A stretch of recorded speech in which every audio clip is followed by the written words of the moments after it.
Welcome back, mere mortals. This is Juan here, and I've got another conversation coming at you today. I had a chance to talk to Liliana Maria. Now, she is an experienced and skilled cultural trainer, educator, and storyteller. She has over 5 years experience in the refugee and asylum seeker sector. Now, why does she have this? Liliana arrived in 1988 as a refugee herself on a humanitarian visa from Santiago, Chile. Now, in this conversation, we got a little bit in depth into what this means, what her background, what her story is, and sharing that with the mere mortals here. I was able to connect with Liliana from a podcast which is called In My Country, where her story was shared first initially, where I came across it, as well as her mother's story as well. We delved deep, of course, into her own personal story, storytelling, and identity, amongst many other things. For now, I'm going to leave it there. You need to tune in. You need to listen to this. Let me know how you find it. But without further ado, this is a conversation with Liliana Maria. Liliana, hello. Thank you for being with me, Immortals. Now, we were talking about this a little bit earlier, and you're having a little bit of trouble to think about what's a mere mortal moment that we're going to talk about. Have you thought about what's a mere mortal moment that makes you think, okay, yeah, I'm still a mere mortal? Well, I think I have a lot of goofy moments. And I was mentioning to you earlier, I kind of just deal with it, laugh at myself and kind of let it go. But one of the things that always I get stuck with, I guess, and kind of reminds me, as you were saying, of my origins, is that I can't pronounce certain words in English. Yeah. Like it just, I've been here since I was 4, went to most of my schooling here. And I just can't say decision. Okay. Yeah. Okay.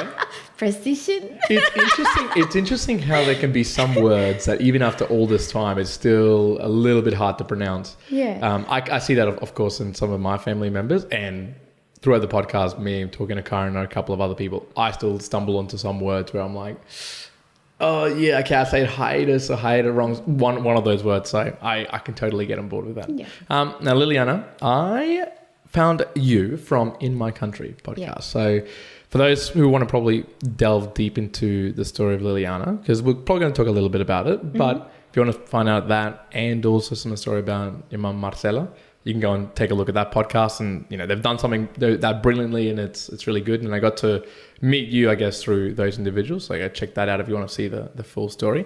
But something I wanted to talk to you about, to really sort of step in around who you are and where you've come from and how you find yourself to be in Australia, was I think it's 1988, and it's the telegram that you got from the Chilean government around sort of being able to move to Australia. Yeah.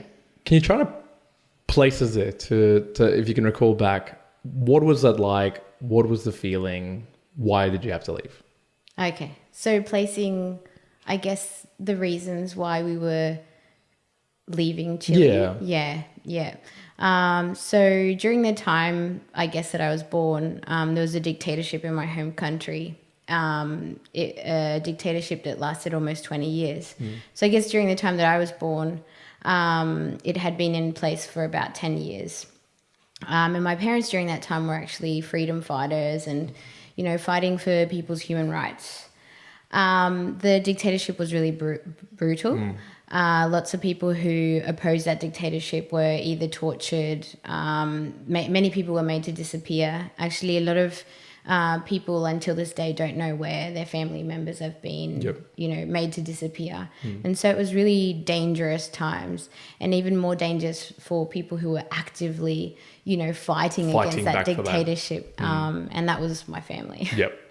Yeah. Do you know, obviously talking to your family, because you're saying to your mum about this and potentially your dad around that as well, what made them fight back as opposed to settle for what was happening in that country?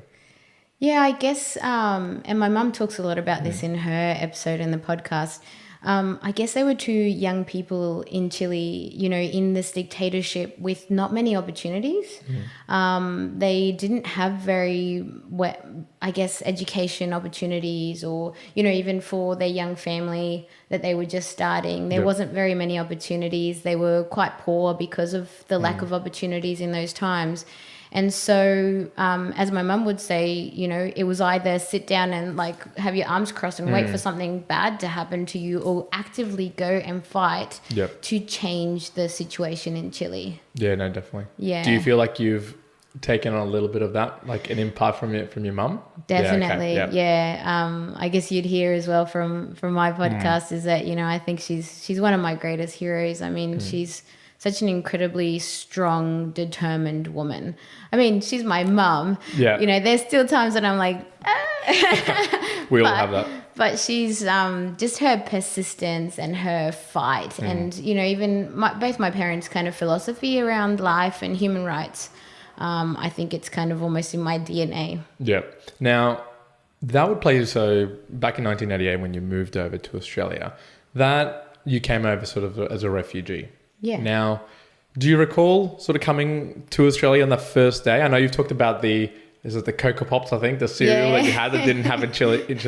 But what was the first week like for you when you came over to Australia? It's actually a really funny story and a bit of a contrast. And I don't think this appears in the podcast. Yep.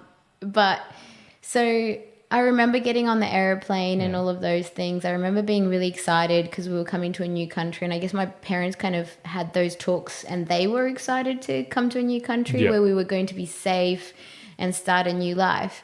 And I remember everything was really new and new as in, you know, the experiences, but also everything around us looked really new. Yeah. You know, as you experience and you come from, you know, developing countries to a country that is developed, everything looks even newer, you know?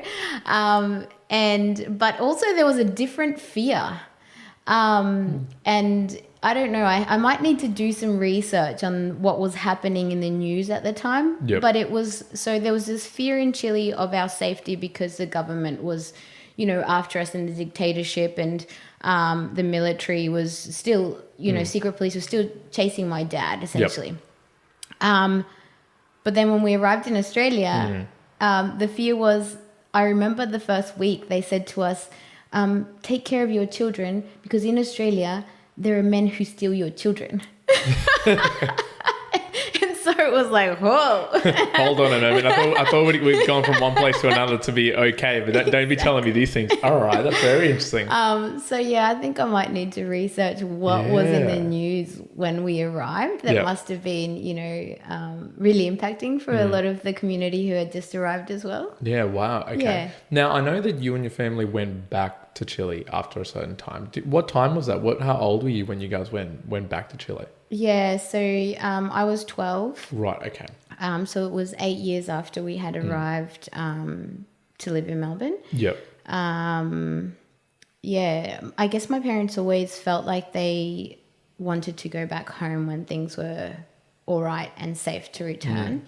And they had, I guess, always worked to want to return to Chile. Like they missed our family so much and the culture and the language and, you know, never feeling like they could build their home here because they always had that idea of going back. So they also instilled that in us as well, is that, you know, this is our temporary place, but we have a home in Chile. Yeah. Which is interesting because for you and I guess trying to pull comparisons to myself, for you and your family, you were forced out of your country in essence. It wasn't that you wanted that choice to happen. Yeah. If it wasn't for the dictatorship, you could have stayed. You had to move, and so obviously there's still that mindset of, well, we want to return back one day. Where for me and my family, it was no, we're leaving, and that's we're leaving for good to go and do something else with what we're doing. Yeah. Before you moved over there, though, so between that period when you would have been 5 to 12 years old, what was schooling like for you here in Australia? So did you feel a little bit like an alien to the culture, to the people? And if so, you know, do you have stories around that? Because I always find that really interesting, the story of to feel like you're really out of place. The interesting thing is because we went to schooling in Melbourne. Melbourne is so multicultural in comparison to Brisbane. Yep. And so in my classroom, I knew that there were people from other countries. Right, okay. I was the only Chilean in my classroom. And so I did feel like an outsider in that sense. And I always used to have to point out, where my country was, or, I was the only one who could kind of, talk Which about is interesting. You're looking at a country and it's interesting you think Chile and you think, oh, what's the position? It's just that sliver that comes all the way down in South America. Yeah. Yeah. So I did feel like people didn't know where I was from, and I was from a different place. Yep. And the schooling was really different, I think, because I went to school in Chile for 3 years while I was there. Yep. And I was explaining this to a friend, actually, I guess in terms of the values as well that you have in your classroom. Like, I guess in Australia, we're much more of an individualist culture, yeah? And also being a smart kid, sometimes you can be like the nerd in school, which isn't cool. And then I had the reverse of that in Chile, actually, in the Chilean school. Okay. It was like if you were smart and all those things, that made you cool. Yep. And also your classroom were like your family. You grew up with them and they cheered you on, kind of thing. Yeah. So, really different experience. And I felt like I belonged there. And I don't know if it was part of that collective kind of culture in the classroom. Yeah. Or also the fact that I always knew that I was from Chile and this was my home country, your home country, my language. Yeah, and I guess it's some exploring that I might still need to do about that. Well, I was wanting to touch on that because... And again, to give you a comparison, I went back to Colombia. So I left when I was 9 years old, went back when I was 16. And I was only there for a very brief period of time. And in that time, I did feel a little bit like, oh, I'm back home. I'm back with people who, the culture's more to what you were growing up with. But now I can really consider myself much more Australian than Colombian. But you might have had more influence in your Chilean culture to that. Now, obviously, you've got the big background of refugee. And again, if you want to listen to the full details, in my country. But there's a couple of points I want to touch base with you, which is one is that family unit that we talked about. Yeah. So already you could tell that you would have this amazing connection with your close family, obviously your mum and dad, given the fact that you've come over under some pretty hard conditions. Yeah. Do you even to this day find those differences in just your general Australians to that community? Can you put a bit of an idea for people on why the culture is so different in Chile, I guess, comparison to in Australia? Why does it feel like when you're at school, it's just like a big group, or when you're with family, it's a big family event, it's a big thing as comparison to maybe here in Australia? Yeah, I guess, and I sort of touched on this, the individualist culture versus that collective culture. But, in Chile, like you kind of grow up with your family around you, not just your mum and dad and siblings, your grandparents, your aunties, your uncles, and you almost feel like you're never alone. And, you're kind of learning from all of them, not just your mum and dad. Like even when I talk about it in the podcast, or when I've talked about it before, and I think my mum mentioned it, I spent a lot of time with my grandmother, and actually my first 4 years of my life, because of the experience that my parents were going through. My dad was in political prisoner. My mum was fighting for rights still. My grandmother was my parent, and my grandmothers and my aunties were my parents. And that's quite normal and really common. Whereas here I find that, kids are kind of move out really early. They may not necessarily have connection to the extended family. And for us, that family connection, even though we're a smaller family here and the rest of our extended family is still back in Chile, my mum has always maintained that connection, like that strong family connection. That family is really important. And so that's also kind of stopped me from wanting to travel and go.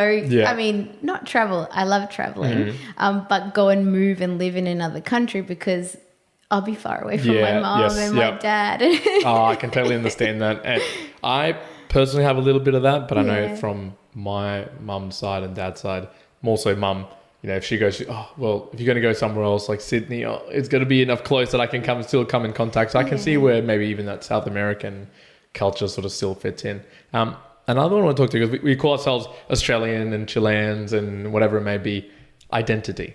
So the big point, I think, has a lot of discussions. You can venture into it very deeply. What's, I guess, your feelings towards identity or identifying someone as a particular thing? Yeah, so again, I think, touched a tiny bit on it, but I'm a big believer in not putting labels on people. And I know that a lot of people like to identify themselves as, this is who I am, this is what I do, and a lot of the times it might be the work that you do. But I also believe that putting labels kind of restricts you a little bit, that you have to be that, whereas we're, a lot more fluid. Like one day, I'm a mother, but I'm also, an activist or a storyteller or a skateboarder or, whatever it may be. Yeah. And why do you feel so strongly about that? Do you feel that you've been incorrectly labeled, other people have been incorrectly labeled to lead you to that? Or have you always had that sort of mindset? I feel, and a couple of weeks ago, someone kind of mentioned this about borders, right? That borders are the scars of Earth. Yeah, okay. Right? Yep. And they divide us. I feel kind of the same. It's more so to divide you rather than connect you to the whole of what it means to be human. Yeah, okay. And we're living a human experience. Yep. And, the same way that we might change our careers, if you get stuck with your career as who you are, well, maybe you don't want to do that anymore. Maybe you want to be different or do something different. A lot of people might have grown up in a certain religion, for example. And then later read something else that, took them in a different path or direction. So I think labels kind of restrict our, maybe even opening up our minds to other things. Yeah. Yeah. No, that I definitely, I understand. Because one of the things I reckon, I'm just thinking labels, is the word refugee. Yeah. Because when you place the word refugee on someone, that can change completely your mindset about what that individual is already, to either impose something or to make you think that. Have you personally experienced that, where someone has put that label of refugee to you and has changed the way that the interaction has, or known people where that's really affected their life? I guess in that sense, I'm, fairly privileged in my appearance. Because first of all, people would look at me and go and, not expect me to be from a refugee background or from, an experience of escaping something like this. And so the label refugee for me, people get surprised and they're like, oh, okay. Like, really? Yeah. People who look like you can also be refugees or be from a, and so there's all of these, again, these biases and ideas that come with that label. And I think that's also attached to a lot of negative rhetoric that's happening in the media in the last, couple of years or 10 or so years, where we've tried to deter the boats or people seeking safety. Whereas when I arrived in Australia on a humanitarian visa seeking safety with my family, there wasn't that negative rhetoric. So being a refugee wasn't considered in the society as a bad thing. Whereas now I think that people want to detach themselves from that because it's considered a bad thing. So being a refugee or of a refugee, it's like a former thing. It was part of a process in order to get somewhere. Get to safety.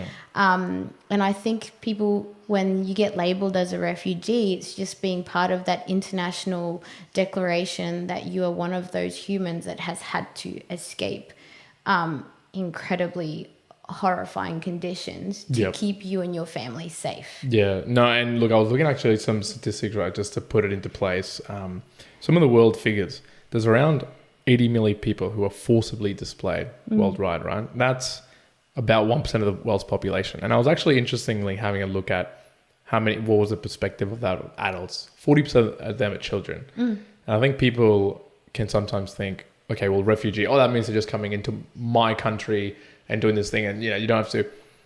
But think it a little bit more broadly. And you were saying, don't think about the borders as the scars that are holding us back. Think of it as a way as if you were in the same position as someone else, you also wouldn't want to be in these situations which you were in where nobody wants to be in. Yeah. Right? So it's a terrifically bad thing to try to stop that. How do you go about either teaching people or trying to explain to people who might have that negative rhetoric in mind, where it wasn't there in the 90s or the 80s, but have that feeling now? How do you try and inform them what it means for an individual to try to be a refugee or to have the right mindset around that? I guess at the end of it, it's about, trying to bring it back to my personal story. That's the experience that I have, but also the shared experience of some of my friends' stories. Telling real personal stories of somebody, I think, connects people to that experience. And when they know somebody who has been through it, who has suffered through it, where you can kind of feel that sense of compassion, I think is the best way to kind of drive change. Because if you can, I guess, share that feeling with someone for even just 5 minutes of what it meant for that family to have to escape, I think that, we can find that human connection at a really basic level. Yeah. And I always, again, link it to those images that came out in January during the fires, where Australian families were putting their children on boats to escape this danger, right? That's what people do. They have to do whatever they can to get themselves and their families into safety. Yeah, and I mean I've seen those images, very powerful, and it makes you think.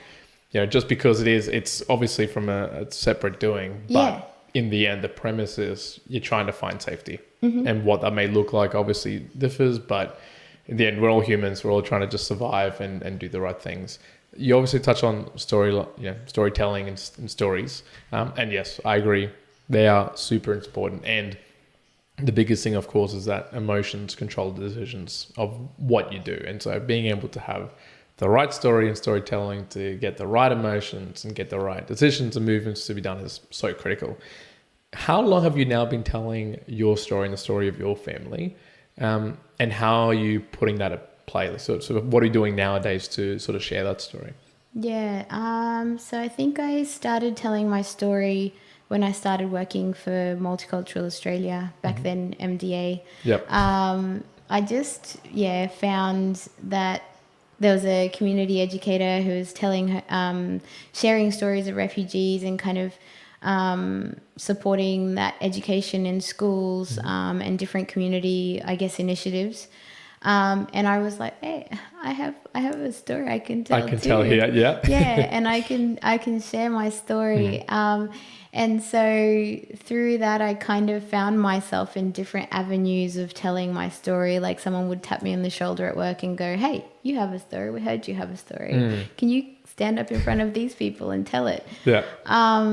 And, since then, I've been really lucky to get involved in a variety of different initiatives. I was part of the Village for La Boîte Theatre Company, where we told our stories. There was 6 of us telling our stories and putting people kind of in those experiences, kind of taking people into a journey of what it meant. Which is powerful, right? It was the ability to get people into the experience, and you tell someone and then this is exactly what happened. Can you give us an example of what that experience would be like? So for example, people would arrive to the show and we'd put them into queues, and they'd each get a different tag, and we'd be like with these megaphones essentially yelling at them things in all of our respective languages, basically giving them instructions on what will happen next. But if they didn't know the language, they wouldn't know where they were going. Then we'd split them from their families or whoever they arrived in the group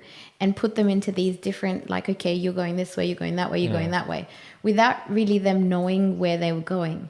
And then one would come to my area, and then I'd take them in, and at that point it was the UNHCR tent. But once you walked in, it was my grandmother's house. And then I'd start sharing my story as, the beginning of what happened when they took my father away, and sort of act bits out of it, but also, tell the parts of the story in 10 minutes. No, I can imagine that even only being 10 minutes, that experience at the end of it, I don't know if you've shared it before, you know, where people can be really emotional at the end of those 10 minutes because you just get to experience the story and almost feeling it, you know, in real life and going, well, this is only a percentage of what this would have actually been like to go through it and how powerful it can be. Yeah. So it's amazing. I think it's really, really good. And now, of course, you nowadays still are conversing with, I think you're talking with Heritage Bank and a couple of others to kind of share that story, but also to share how to deal with other individuals who might be refugees or who might be, I guess, at this point, labeled in that way and how to interact with them. Yeah, so I've started my own, I guess, consultancy, which is called Moving Cultures, Moving Stories. Okay. And it's the whole idea really of, you know, moving from one country to another, moving your background and sharing those stories that connect each other. And it's around, I guess, educating people, you know, the wider community around being able to understand what the experiences are of people who come to Australia seeking safety or who come to Australia on a refugee status, and what those journeys may have been like prior to coming, and also what the experience is for people when they're settling here in Australia. Because it's kind of a whole new journey. You know, when people come here, it's this beautiful experience of, you know, everything is new, everything is amazing, but then you also have to learn everything from zero of what it means to start in a new country. You know, sometimes that might be language, that might be culture, you know, what are the different cultural norms of coming to Australia? What's acceptable here versus what, you know, is acceptable in my home country. So it's a whole new learning from zero. And I think a lot of people might not understand that. People, you know, you hear people say, oh, why can't they just integrate into our community, or why can't they just learn the language, or, you know, well, it's a process. It's not a point in time that it goes, already you're now in Australia. No, that takes some time. Switch. You know, and so through a lot of that educational piece, I would go into different organizations, different, I guess, communities to try and talk about what are some of those experiences with theory, but also even sharing parts of my family's story through what it meant to, you know, go through that settlement journey. What are some of the things that were confronting for my family when we first arrived that, you know, might have meant the success of our settlement, or might have meant that they were roadblocks in our settlement. And I think that's a real thing for people to really understand. Everyone, whoever has moved from one country to another, it doesn't matter if it's a refugee background or not, you would have gone through a journey of getting to know the place, getting to know the language, getting to know those things. And sometimes that's really hard. And then if you've got things like the media, you know, sharing negative things about what background you're from, or, you know, if you've got, you know, backlash from a community that has bias against you or things like that, that journey or that experience of calling Australia home will be a lot harder. Yeah, no, most definitely. And you know, we've seen it obviously in the past across the world, right? You're obviously talking about the dictatorship in Chile, obviously everything that happened through World War II, and it's that ability for the media or for personnel to spin something and then all of a sudden use these borders or these labels to really you know, ostracize people to points that, you know, things very, very terrible things can happen. So, you know, the more we lean down that path, the worse it can become. And obviously we want to try to sway away from that as much as possible. Something I want to talk to you about is Chile, what it was and what it is now. So you went back there 2013, I think was the latest that you were talking about. And I know that my co-host Karen was there 2018. Now, what was Chile like that you can recall? Maybe a couple of things. And what was it the last time that you went to Chile? If you had to sort of compare it. So I guess I have like really nice memories and also really scary memories. You know, even though I came when I was fairly young, I turned 5 when I arrived here, but left when I was 4. You know, I have memories of the danger in the streets. I have memories of Molotov bombs. I have memories of having to run away from the police or the military, or being scared, terrified of them. I have memories of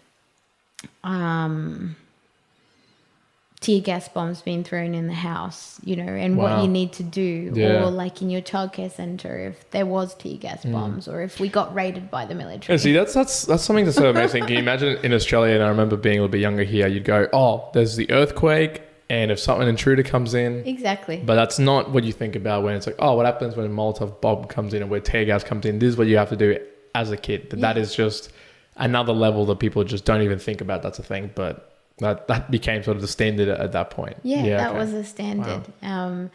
And so then going back in 2013, you know, things had been, well, you know, after I had spent that time when I was a teenager as well. For me, it was more, that trip going back to Chile was more around showing my son where I had come from. Yeah, okay. And our family background, and you know, I wanted to introduce him to our extended family, which he had missed out on. Of course. And I guess I sort of went back to my country as more of a tourist. Yep. And it's a bit hard, you know, because you're kind of disconnected at the same time. But I still, again, felt this sense of home. Yep. My family, you know, even though I didn't grow up with my family, there's still like this beautiful, really strong connection of like, we've just picked up where we left off the last time. This sense of feeling safe with your culture and your people and your food and the things that you'd missed for so long.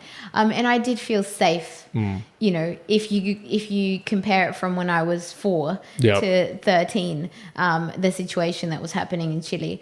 Although there was always, and there's always been, fear of the police in Chile. The police have always had this kind of, you know, kind of police brutality. And even if you saw the news recently, you would see, you know, what's been happening in my home country the last year. Where there's been extreme police brutality because people are still protesting, you know, that change of the constitution, which has been in place since the time of the dictatorship in Chile, which thankfully has been voted to be removed. And now they're going through a process of changing that constitution. But it took a year of them fighting for this. Yeah, to be able to get to that. And when we say fighting, it was that extreme police repression and police brutality. It was the people against the state all over again.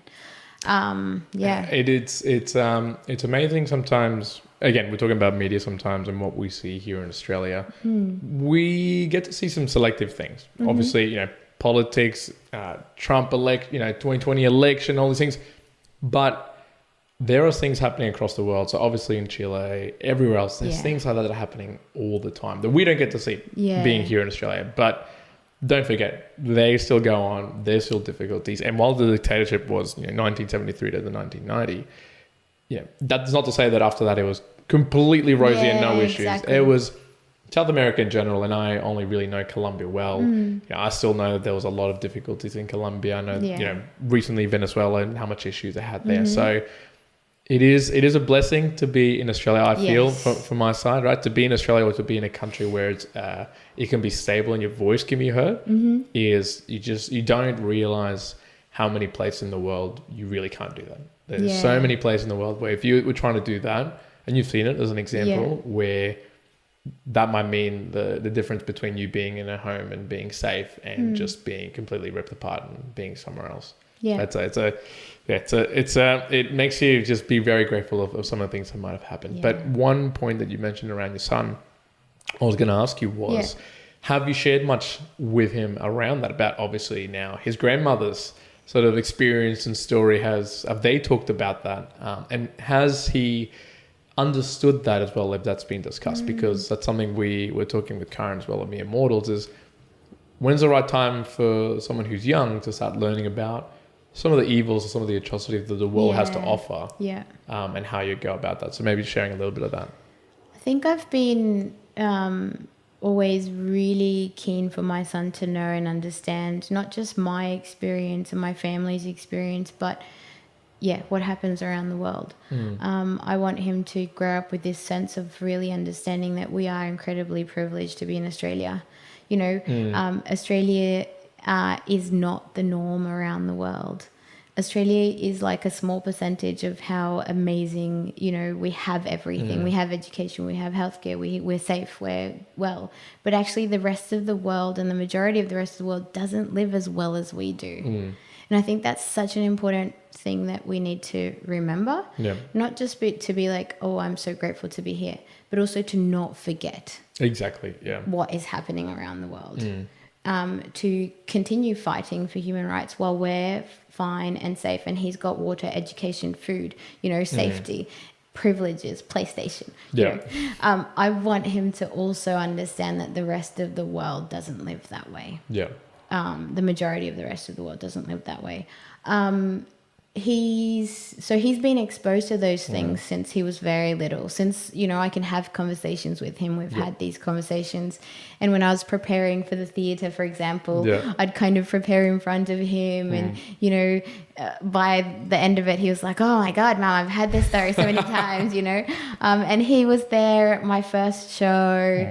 And I just, want to include him in all of these things as much as possible. And I'm hoping that I'm doing a good job at, you know, getting this young person who's really well-rounded but also really interested in what's happening around the world. Yeah, I think you touched on it's so fantastic to be grateful, but it's also important to have the perspective as well about that as well. So it's good to say, so grateful to be in Australia, but then have the perspective that while I'm having a great time, there's others in much more terrible positions, and both that can help you, but it also helps you be informed and know, okay, there's people out there who probably need the support, whether it's support in terms of fighting for a particular cause or in other ways that they just simply can't. As you say, just because we can talk here doesn't mean you can have these conversations if you're somewhere else in the world. So it's super, super important. Definitely.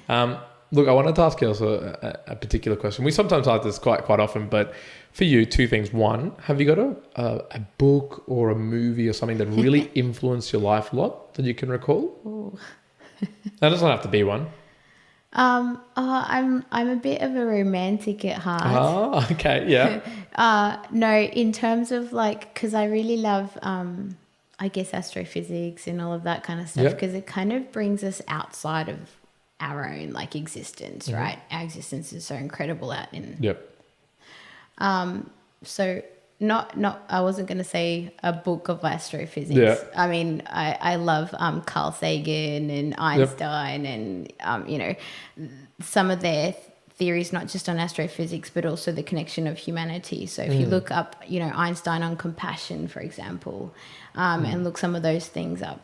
But book, I was going to say The Little Prince. Okay, The Little Prince. Okay, tell me about this. One of my favourite books. It's just really about understanding this beautiful connection around that we were once children, and then the society in which we live in kind of makes us forget that we were children and makes us forget this idea of wonder. You know, children know who they are, and they know what they love, right? And then they get essentially indoctrinated into a system that tells them they need to learn this, this, and this to be a functional human adult in this society. Whereas for me, the taking of that book, The Little Prince, is no, don't forget your origins, don't forget your passions, don't forget where you come from. I mean, don't forget this beautiful thing of love. So I like that. I know a lot of people who forget that, right? A lot of people who just think, I'm in the system, I'm doing this is what as we were talking about earlier when we started, I identify as an accountant and I'm going to be an accountant, even if I've got a passion to do X, Y, and Z. No, this is what I'm going to do. And remembering, there's things that are imposed by society and everything that can tell you who it is, but you got to also remember who you are as that human and what does that human want to be doing as well. So, look, Liliana, it's been wonderful chatting with you. Where can people find you as well? So obviously you got the new business up and about. Where can people reach you if they want to sort of contact you as well or find out more? Yeah, excellent. So I've got, my website is Moving Cultures, Moving Stories. And then you can find me on Instagram under that name and on Facebook as well. Brilliant. So Liliana, thank you so very much for being on Mere Mortals. And I'm sure we'll hear from you in the future. And if people want to check out, of course, as we're talking about in my country for some of the backgrounds with your mum as well. And obviously that discussion with you. Yeah. Thank you. Thank you so much for having me.